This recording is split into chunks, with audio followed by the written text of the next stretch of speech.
Fill in the blanks. Pretty easy, right?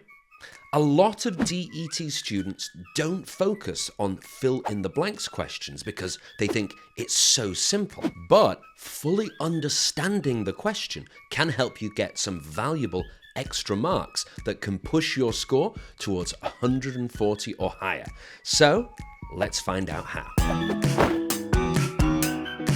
Hello, I'm Francis from Last Minute English. Today we're looking at fill in the blanks. We're going to look at what the question involves. I'll give you some tips on how you can get the highest score possible, and we'll do some practice questions as well. So what is fill in the blanks? So in this question type, you'll get one sentence and one of the words will have most of the letters taken away. You'll only have between 1 to 3 letters, and your job is to complete that word. So it will look something like this example question. Traffic on Main Street is especially bad during rush hour. You have 20 seconds to figure out what word it is and type it, and this question will come between 6 and 9 times in the exam. And if you're not sure what the missing word is in our example sentence, then stick with us, we'll be looking at that later. So that's what the question is. How can we get the best score possible? Let's look at some tips.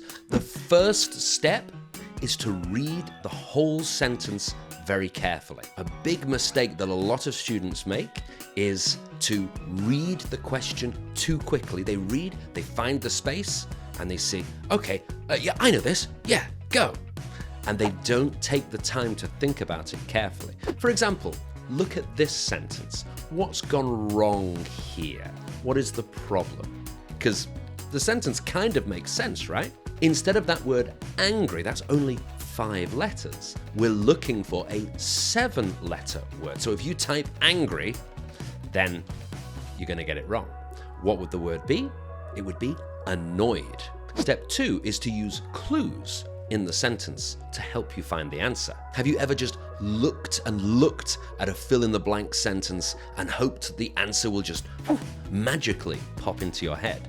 Well, we're not studying at Hogwarts here, so I don't recommend magic as the best answer. Instead, we can use the language in the sentence to help us get ideas. So look at this one, for example. My son was arrested for cycling without a, and it's a word beginning with H. What can we learn from looking at the whole sentence? So first of all, we know it's something related to cycling. We can see that word cycling. So we can picture in our minds what do people look like when they're cycling. Second, the missing word is after the letter A, so So we know it must be some kind of noun. It must be a thing that my son was cycling without. And of course, the third clue is the letter H. So we know it's a thing beginning with H that you use when you're cycling. So what word would it be? It would be helmet. Without a helmet. Then step 3 is to reread your sentence when you've included the answer and, if necessary, make an educated guess. So let's see how important that could be. Look at this example sentence. It says, despite what the doctor has advised, I intend to continue eating red meat. What's the problem? What is the problem with the answer that we've given?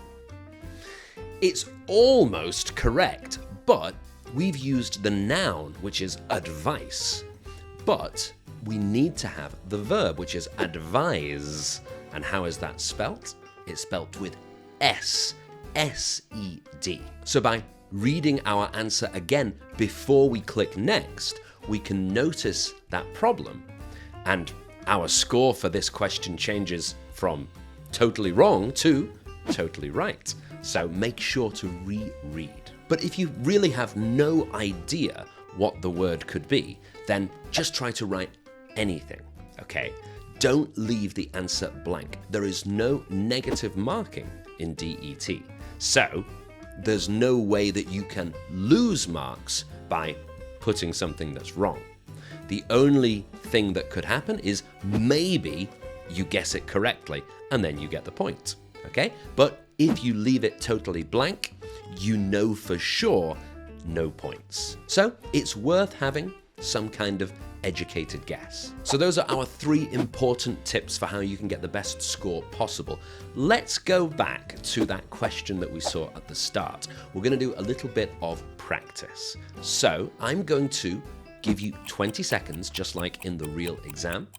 And I want you to, first of all, see if you can figure out which word it is. That's the first step, of course.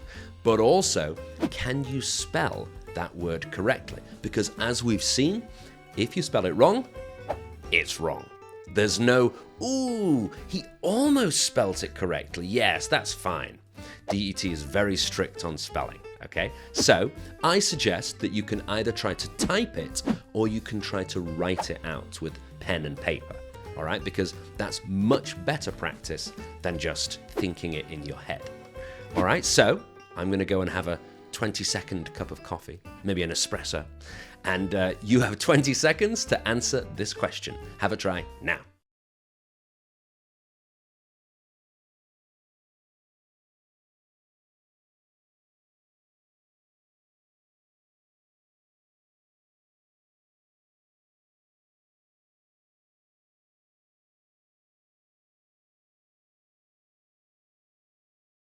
Okay, so did you get it right?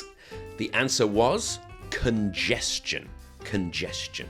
Okay, it's sort of a difficult word to spell, I think. And traffic congestion means basically a lot of traffic, traffic jams, lots of cars on the road. And if we're thinking about those clues like we saw in step 2, first of all, we know it's something related to traffic. But we might know the word traffic jam, but we look at the number of spaces and we know it's not jams with a lot of M's and S's. We know it has to be a much longer word. And we can look at the words Main Street, that feels like the middle of the city, and rush hour, so the hour where everybody is driving to work or driving home from work. And we know it must be something related to being very busy. So there we go. 3 tips and a practice question to help you move closer to that score of 140 or even higher. Now, we're not quite finished because there's one more important thing to talk about, and that is the spelling for fill in the blanks. You should always use American English spelling. If you know a word, but you write it in British English, it's going to count as incorrect. You won't get the point. So make sure you review your American English spellings.